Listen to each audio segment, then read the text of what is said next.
Bonsoir. J'ai pas besoin d'internet. Ouais, donc aujourd'hui je vais vous parler de zombies. Alors pourquoi je vais vous parler de zombies? Je fais depuis quelques années maintenant, à côté de mon développement Ruby, je fais du développement de simulateurs de maladies.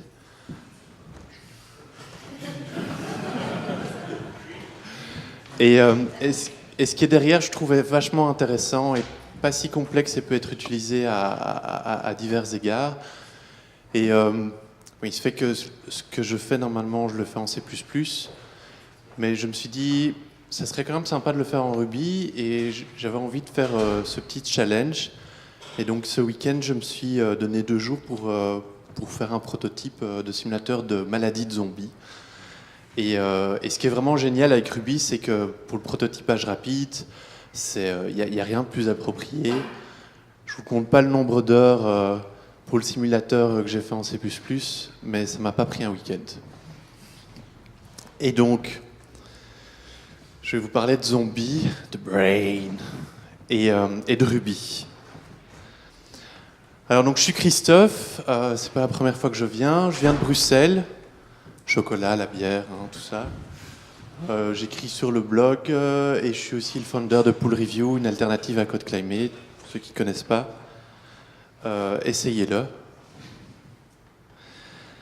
Alors, donc en gros, ce qu'il y a derrière la simulation de maladie, c'est ce qu'on utilise des agent-based models. Alors, dans un agent-based model, il y a différents éléments nécessaires.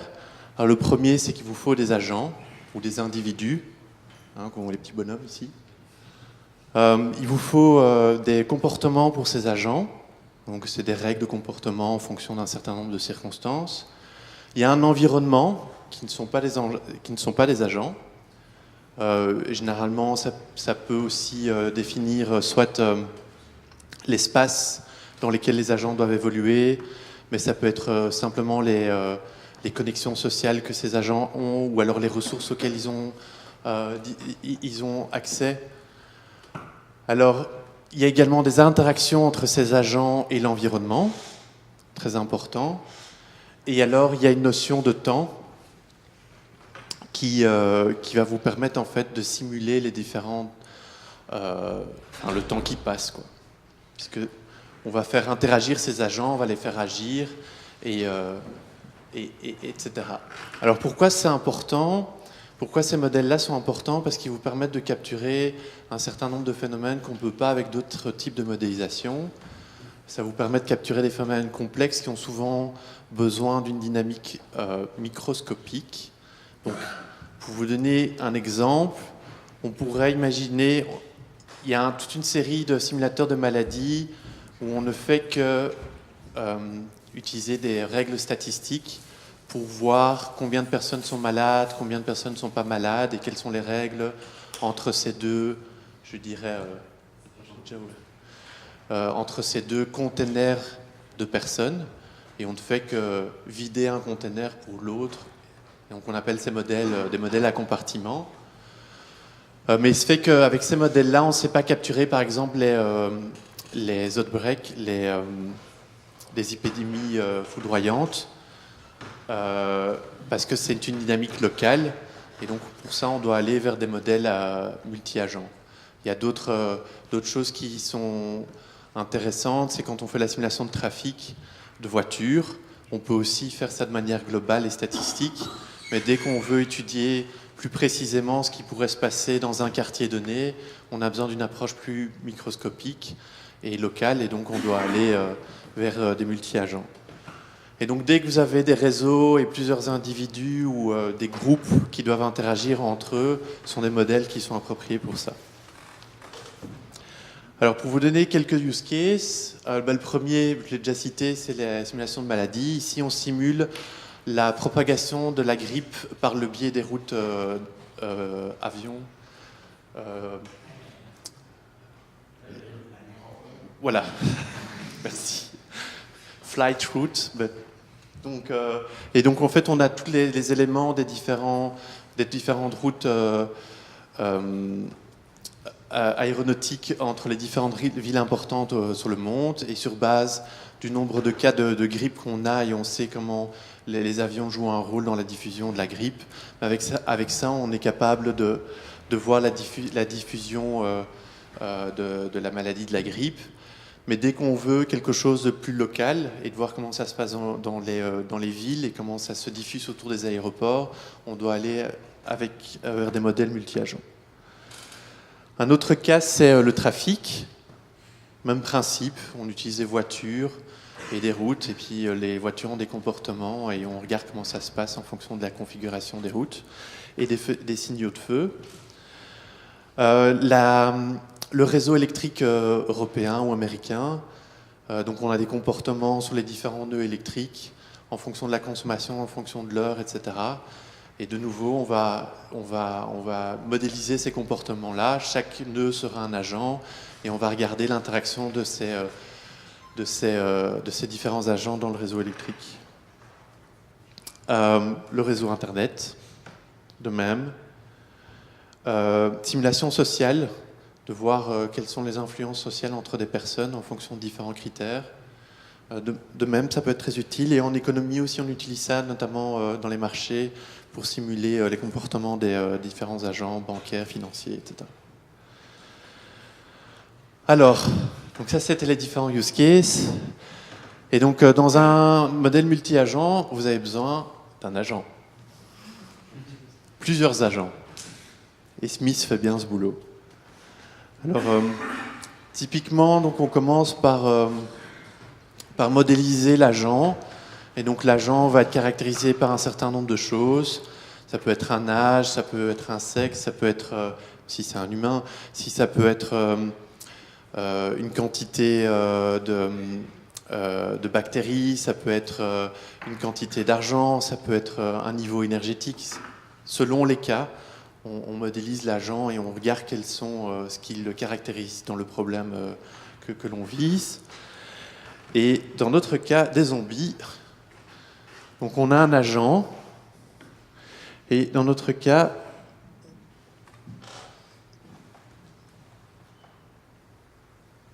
voilà. Donc notre agent, il marche, il perçoit autour de lui, il vieillit, et le dernier ici, commit, c'est important, c'est parce qu'en fait, comme on va faire évoluer ces agents ensemble de manière synchrone, donc ça veut dire qu'on va calculer les états futurs suivants de chacun des agents en fonction des états précédents de tous les agents. Donc chaque agent a un état, son âge, donc toutes les caractéristiques définissent l'état de l'agent, d'une part. D'autre part, en temps t, il a un état donné. Et puis en temps t plus 1, on va calculer son nouvel état sur base de son état en temps t, mais aussi sur base de l'état de tous les autres agents. Et comme on doit faire ça de manière synchrone, mais on calcule d'abord tous les futurs états pour chacun des agents, et puis une fois qu'on a calculé ça, on commit, et on prend ce futur état et on l'associe comme l'état courant. Donc ça, c'est juste un petit détail. Et donc, dans les caractéristiques, il y a l'agent a un état de santé, un âge d'état de santé, une action courante et une position. Parce qu'on a positionné les agents dans une carte bidimensionnelle. Je reviendrai là-dessus plus tard. Et l'état de santé sera important pour déterminer si c'est un zombie, ou si c'est un humain, ou s'il vient d'être infecté, ou s'il est mort. Mais vraiment mort. Alors, donc on a besoin d'un modèle d'environnement. Dans notre cas, ce qu'on va faire, c'est que ça va être simplement une carte 2D, donc une map avec des points en XY. Et en un point, on peut avoir des agents, mais on pourrait aussi avoir des obstacles. Pour l'instant, j'ai juste mis des agents. Et donc la map, ce qu'elle fait, c'est rien de particulier. Elle crée les points. Et alors, elle donne la possibilité aussi aux agents de récupérer une position qui est libre, ce qui est important au début pour pouvoir mettre les agents sur la carte. Autre chose, c'est que quand elle construit les points, pour chacun des points, elle construit un voisinage, de telle manière à ce que quand un agent se trouve sur un point, il puisse connaître le voisinage de ce point et savoir si dans ce voisinage-là, il y a d'autres agents et s'il peut interagir avec ou pas. C'est ce que fait en fait la méthode de perception, c'est qu'elle regarde dans le voisinage, voir s'il y a des agents, si c'est des zombies ou pas. Alors, état de santé, et donc là, en fait, un état de santé, ça a un nom, et puis ça peut initier une transition vers un autre état de santé. Et donc, ce qu'on fait, c'est qu'on peut ajouter une transition de cet état de santé vers un autre état de santé, c'est ce qu'on a ici, à de transition. On peut déclencher une transition sur un agent, et alors aussi, selon l'état de santé, l'agent va réagir différemment. Donc le comportement de l'agent dépend de son état de santé. Et donc un zombie, il ne va jamais se reposer, il va toujours marcher ou attaquer les gens, alors qu'un agent, de temps en temps, il va se cacher, il va rester tranquille, ou il va marcher, ou il va se défendre. Donc ça, ce sont les états. Et alors, donc, avec les transitions, on peut relier les différents états ensemble. Et donc, on a 4 états de santé différents. On a l'état susceptible, le fait de pouvoir devenir un zombie. L'état infecté, quand on vient d'être mordu. L'état Z, l'état zombie. Et l'état X, qui est l'état je suis mort. Et dans le cas des zombies, ils ont été décapités ou on leur a perforé le cerveau.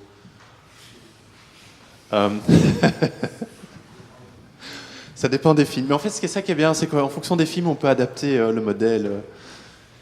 Et donc là où on va faire les différences, c'est sur les transitions, quelles sont les conditions de transition. Et c'est ça vraiment qui, par exemple, en fonction du film, la transition entre infecté et zombie sera plus ou moins longue.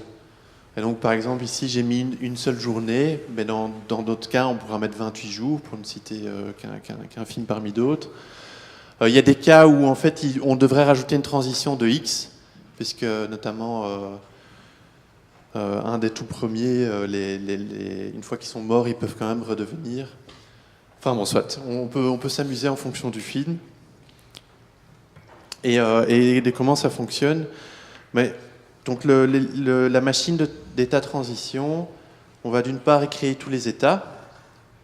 Alors ce qui est important, c'est que c'est cette machine-là qui va maintenir tous les états et les attribuer aux différents agents, pour éviter de devoir créer autant d'états qu'il n'y a d'agents.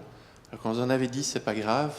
Quand on en connaît 100 000, ça devient un peu plus problématique. Et donc en fait, les états sont des value objects. Et ici, on crée un pool d'états qu'on peut assigner le cas échéant. Et puis alors, on crée les différentes transitions, on les assigne aux différents états pour créer le schéma que je vous ai montré. Et donc, par exemple, ici, à susceptible, on crée une transition qui peut aller vers infecté. Et donc, comment ça marche ? Eh ben, pour l'agent, on regarde sa position, on regarde son voisinage. Si, ça pourrait être plus propre, hein, mais... On regarde du coup le contenu d'une position. Si elle comprend un zombie et que le zombie est en mode attaque, on lance un dé, et si c'est en dessous, un dé de 100. Et donc dans 10% des cas, le zombie va infecter la personne. Un autre cas, je parlais de l'infecté au zombie. Là, on regarde l'âge de l'état. Donc à chaque fois qu'on rentre dans un nouvel état, on remet l'âge de l'état à 0. Et donc ici, si après 120 pas de temps, s'il était en infecté, il devient zombie automatiquement, et ainsi de suite. Oui, donc je reviens là-dessus. Je n'ai pas eu l'occasion de le faire, mais typiquement, c'est là où on peut commencer à mettre en place des stratégies de comportement ou de défense. On pourrait programmer les agents pour avoir des comportements en fonction, au moment où ils perçoivent un zombie, ils vont se cacher, ou alors ils restent silencieux. On pourrait mettre un comportement pour les zombies que quand ils perçoivent un agent parce qu'il vient de faire du bruit, alors il va vers lui, etc. On n'a pas fait tout ça, mais c'est dans ce fichier-là en particulier qu'on configurait ça, plus vraiment mettre le comportement à un endroit à part pour pas mettre tout à un seul endroit. Et une fois qu'on a fait tout ça, ce qui est important après, c'est de calibrer. Et donc par rapport à la maladie qu'on veut modéliser, on va faire un certain nombre de simulations, récolter des données, faire des stats et regarder que ça corresponde à ce qu'on peut observer. Donc l'idée, c'est que chaque simulation est une histoire possible, et donc on doit faire des statistiques sur plusieurs histoires possibles, et puis comparer ces statistiques avec les données réelles que l'on a, ou les films, dans le cas des zombies. Voilà. Alors, pour vous montrer quelques simulations. Donc ça, c'est un cas favorable. Donc les agents ici ont une tactique d'agression plus agressive. Et donc ils vont gagner. Donc là, en fait, il ne marche que random. Et la décision, voilà. Le dernier que vous avez vu, c'est... quand c'est noir, c'est mort. Quand c'est rouge, c'est zombie. Quand c'est jaune, c'est infecté. Quand c'est vert, c'est susceptible. Et donc les agents simplement marchent de manière aléatoire et décident leurs actions de manière aléatoire. Et quand ils sont en contact avec un autre agent, ils décident éventuellement de l'attaquer ou non. Et dans ce cas-ci, le dernier zombie, il va se faire attaquer par les sains, les agents qui sont sains. Ah voilà, il était mort. Et ça, c'est la version un peu plus défavorable. Et donc cette fois-ci, c'est les zombies qui ont... la maladie zombie est plus infectieuse et plus virulente. Et elle dure un peu plus longtemps. Et donc les susceptibles essaient de se battre tant que faire se peut.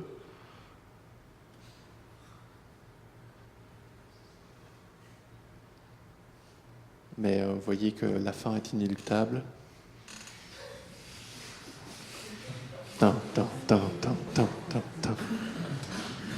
Voilà. Et maintenant, il n'y a plus que des zombies. Enfin, il y a encore des infectés, mais les zombies n'attaquent pas les infectés. Ils les reconnaissent. Voilà. C'est à ça que je joue.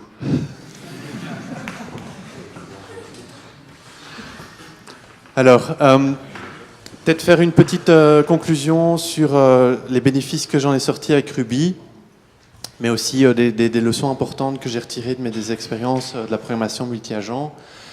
C'est super important de faire des unit tests. Alors pourquoi ? Parce que vous voyez que chaque partie est super simple et c'est très important de vous assurer que chaque partie fonctionne bien de manière isolée. Et c'est au moment où vous mettez tout ensemble que l'interaction devient très compliquée et très compliquée à tester. Et donc si vous ne testez pas, ne fût-ce qu'au niveau de manière unitaire, vous allez au-devant de problèmes et vous allez essayer de calibrer quelque chose qui ne représente rien du tout. Et donc cette partie-là est vraiment importante. Bien entendu, si vous pouvez faire des tests d'intégration qui reviennent en fait à créer des cas, je dirais, extrêmes, genre il n'y a que des zombies et je m'attends à avoir tel comportement, ou il n'y a que des susceptibles, je m'attends à avoir tel comportement. Et donc vous faites des tests d'intégration de cet ordre-là. Donc vous voyez, c'est l'interaction qui est très complexe. Et alors, pour vraiment avoir un modèle qui est intéressant, il faut passer du temps sur la calibration, mais surtout il faut avoir des données réelles qui sont importantes, parce que si vous n'avez pas des données réelles, c'est difficile de calibrer, voire impossible, et vous n'aurez rien. Et voilà. Et donc le code, je peux montrer, est disponible sur GitHub.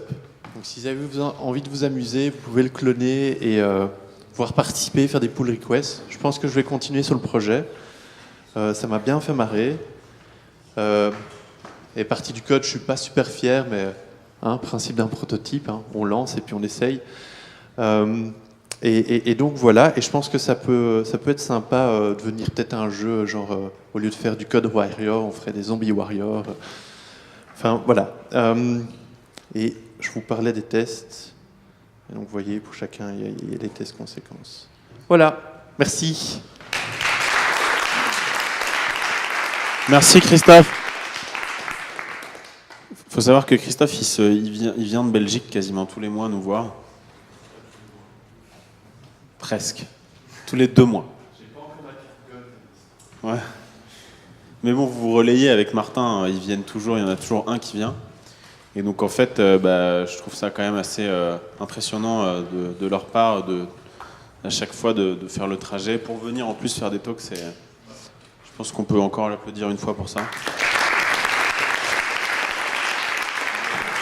Quoi ? J'ai dit, il faut venir en Belgique. On a de la bière, on a du chocolat. On n'a pas des meet-up aussi grands, mais on se défend bien. Vous avez des zombies aussi ou pas? Non. Ça dépend de la Moi j'ai une petite question. En fait, moi je me souviens, j'avais fait des trucs de multi-agents ici, là, dans cette école. Et on avait une sorte de prof qui nous avait dit que, soi-disant, il n'y avait pas de code, je sais pas quoi. Enfin, c'est le seul truc que j'ai retenu, en fait. Donc, mais ouais, il est plus là maintenant. C'est Akli. Tu sais, Akli Adjaouté. Je sais pas, il y a du code et ça m'étonne, en fait. Il y a du code et ça m'étonne. Quand tu dis il y a des stratégies, moi je me souvenais que les multi-agents, ils faisaient eux-mêmes leurs stratégies, je sais pas quoi. Enfin... Oui, tu peux mettre en place des techniques d'apprentissage, d'évolution sur les agents, mais tu as plusieurs modèles. D'accord, ok. Parfois tu mets des comportements et donc tu les programmes. Ok. Peut-être que c'est moi qui ai mal entendu, mais au tout début, il me semble que tu avais dit que tu étais plutôt en général à coder ce genre de choses en C++, et que là, pour le délire, tu avais fait ça en Ruby. Et en fait, je me demandais, parce que c'est quand même assez scientifique, ce genre de simulation, etc. Et il me semble que les langages de programmation sympas comme Ruby, dans le domaine scientifique, c'est surtout Python qui est utilisé. Et donc, je me demandais simplement pourquoi Ruby et pas Python, par exemple. Oui, non. Je me demandais s'il y avait une raison particulière. Ça aurait pu entrer en Python, parce que je pense que c'est un peu chou vert et vert chou. Hein. C'est vrai que Python est peut-être plus utilisé...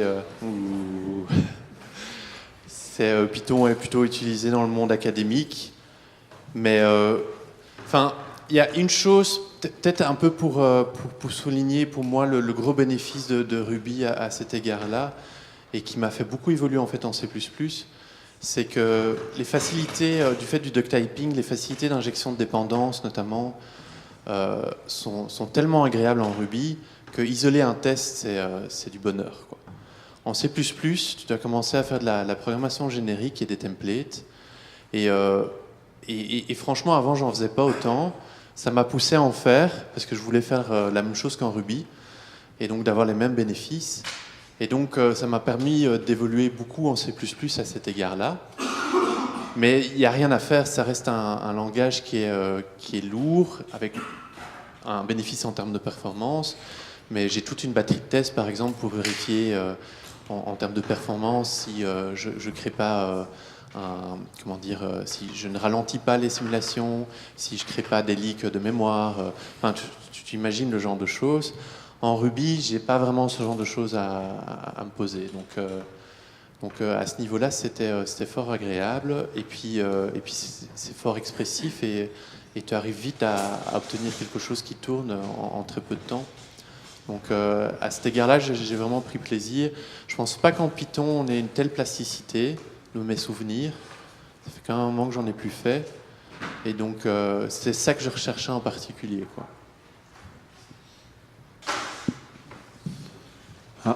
Encore des questions? Tu parlais de tests et de faire des tests unitaires, et peut-être des tests d'intégration qui sont plus faciles parce que tu prends des cas extrêmes. Est-ce que ça ne serait pas sympa de faire des tests qui ne sont pas des tests de fonctionnalité, mais juste de voir quelles sont les conditions que tu peux établir pour que les gens ne crèvent pas tous, ou qu'il y ait des survivants, ou des trucs comme ça, ou des conditions de survie, ou des conditions de taille de carte, par exemple, pour voir c'est quoi la taille maximale pour que... Ça dépend des modèles. Donc il y a des modèles où ces réponses-là, on les a et alors on pourrait les tester. Il y a des cas où ça fait partie justement de ce qu'on veut observer.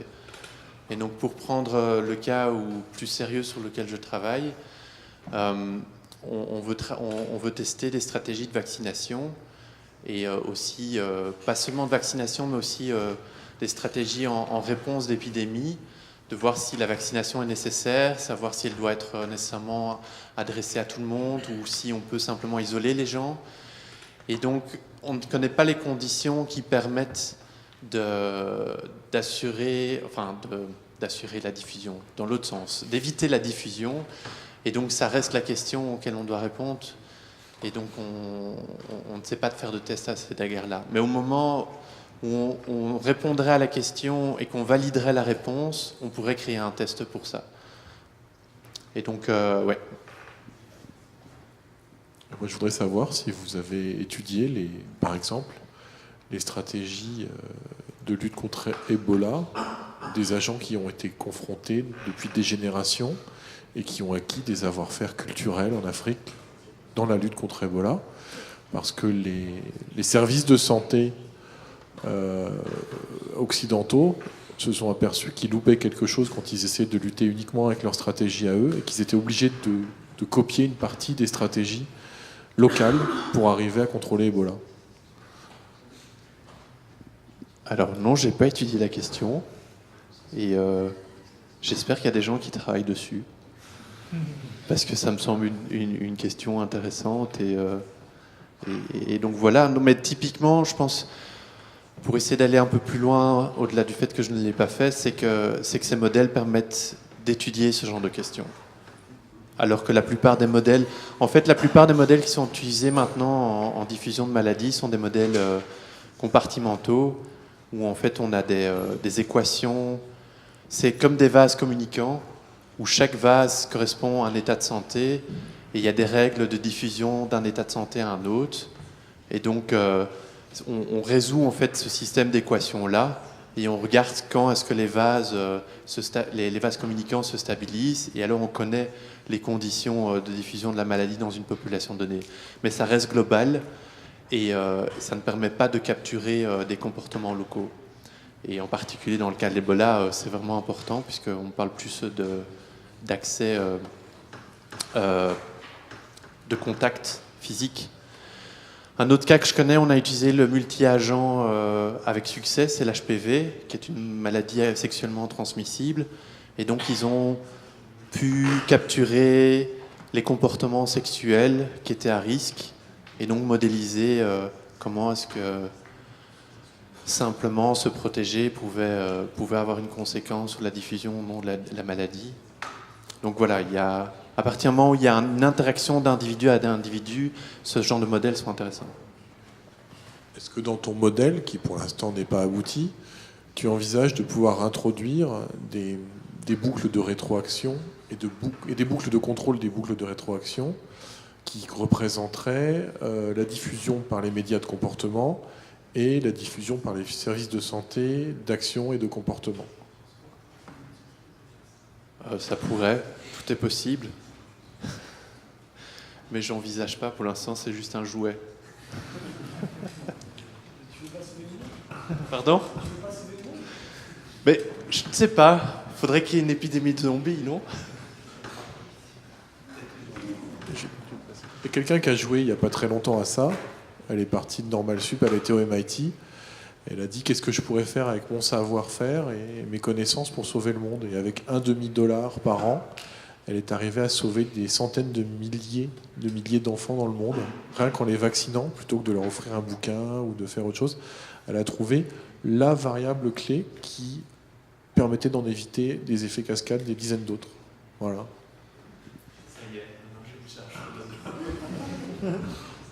À moins que je n'ai pas tout vu, il me semble bien, il y a le paramètre du métier, des maladies en relation avec le métier. Oui. Est-ce que je regarde que des mots? Oui, mais parce que par exemple les charcutiers meurent de cancer des intestins, tu vois, mais tout le monde, n'importe qui peut aussi avoir un cancer des intestins, tu vois. Il y a des cartographies déjà comme ça. Puis j'étais en train de penser aussi à autre chose, parce que tu parlais dans le futur et dans le passé, les maladies. De faire la même chose, mais pour une époque passée, tu vois, puisque c'est un jeu. Et en fait, souvent, la plupart... comment dire? Ah oui, passé. Oui, mais il faudrait des données réelles pour ça. Et c'est souvent ça qui manque. Pour donner un exemple concret sur une maladie, sur la maladie sur laquelle je travaille pour l'instant, obtenir des données réelles utiles, c'est-à-dire même des données qui sont au niveau local, parce qu'on a besoin de comportements locaux, on ne les a pas. Et donc il faut mener des études sur le terrain. C'est ce qui est programmé, on l'espère, parce que sans ces données-là, c'est difficile de totalement calibrer le modèle. Et donc, aller par le passé, essayer de modéliser quelque chose sur base d'hypothèses, ça peut être... Ce serait sympa, mais maintenant... Voilà. Enfin, ce serait de ce niveau-là, quoi. Merci à tous. Merci encore. Et bravo. Ouais, donc juste une petite annonce. Il y a à Bruxelles, il y a le FOSDEM. Donc, je co-organise avec Charles Nutter, Tyler Croy et Laurent Sansonetti la Ruby Dev Room au FOSDEM. Et donc c'est pas donc c'est pour le FOSDEM, pour ceux qui ne connaissent pas, c'est un événement communautaire à Bruxelles qui ramène tous les intervenants libres européens et du monde entier pendant 2 jours, pendant un week-end. C'est gratuit, il y a plus de 5000 personnes. Le principe, c'est qu'il y a une track principale où il y a des thèmes techniques, de société, légaux, autour de l'open source. Et puis alors, il y a plein de mini-conférences qui durent 1 jour généralement, parfois 2, et chacune sont organisées autour d'un thème. Ces mini-conférences, on les appelle les dev rooms. Et donc, par exemple, il y a une dev room PostgreSQL, il y a une dev room Java, il y a une dev room Mozilla, etc. Par le passé, il y a une dev room Rails, puis il n'y a plus rien eu, malheureusement. Et c'est dommage parce qu'il y a pas mal de Rubyistes qui viennent chaque année. Et donc, cette année, il y aura une Ruby Dev Room qui aura pour thème de parler des implémentations de Ruby et du futur de Ruby.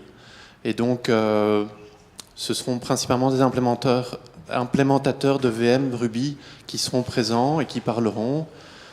Je pense qu'on aura des gens comme Zach et Koichi, par exemple. Il y aura Charles Nutter de JRuby. Donc, enfin, des belles personnes, et je pense qu'il y aura de belles discussions. Et en plus, le FOSDEM, ça cartonne. Et puis Bruxelles, ça cartonne. On a la bonne bière, donc il faut venir. Merci. Et il y aura un Ruby Burger. Ah. Cool. Et ben, vu que tu parles de Laurent Sansonetti, juste pour finir, alors normalement, on devrait organiser un Inspect, donc la nouvelle conférence RubyMotion à Paris en avril, mai, un truc comme ça. Donc voilà.